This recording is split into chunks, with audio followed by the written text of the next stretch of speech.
اگر آپ یہ کہتے ہیں کہ حافظ خطیب کا یہ سارا سسٹم جو ہے یہ رونگ ہے، تو ساتھ ہی وہ ایک ویڈیو کلپ شیئر کرتے ہیں پیر فیاض الحسن صاحب کا کہ وہ کہتے ہیں کہ جہاں پہ درد ہے اس جگہ کو آپ دبائیں تو وہ ٹھیک ہو جائے گی، وہ بغیر کچھ پڑھے وہ کہتے ہیں کہ ہمارا پیر جو ہے یہ تو پھر پڑھ کے کچھ پھونک مارتا ہے۔ کس نے کہا فیاض الحسن صحیح پیر ہے؟ میں نے تو نہیں کہا۔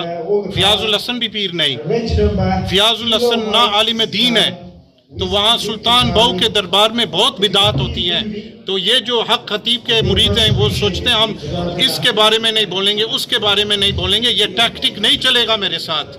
جو فیاض الحسن ہے وہ بھی نہیں پیر، وہ بولتا تھا حافظ سعید کے خلاف۔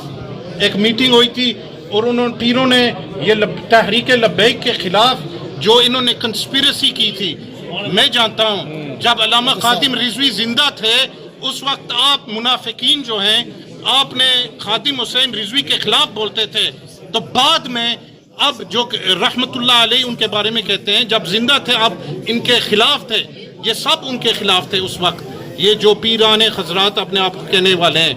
تو جب خادم رضوی زندہ تھے تو آپ نے ان کی تائید نہیں کی، ان کی ختم نبوت کی تحریک چلانے والے خادم رضوی تھے۔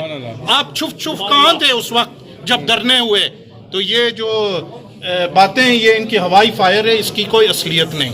اسی میں ایک سوال ہے کہ وہ کہتے ہیں کہ یہ ختم نبوت کے نعرے سے بھی ان کو پرابلم ہے، تو ہم نے تو شیخ صاحب کو نہیں وہ میں ان کو بتاؤں ایک بار نعرہ نہ لگائیں فی الحال۔ وہ جو ہوا تھا نا بنگلی ہال، وہ ہماری جماعت کر رہی تھی ختم نبوت کا نعرہ، یہ ایک کلیریفیکیشن یہ ینگسٹر کر رہے تھے۔ جی ماشاءاللہ۔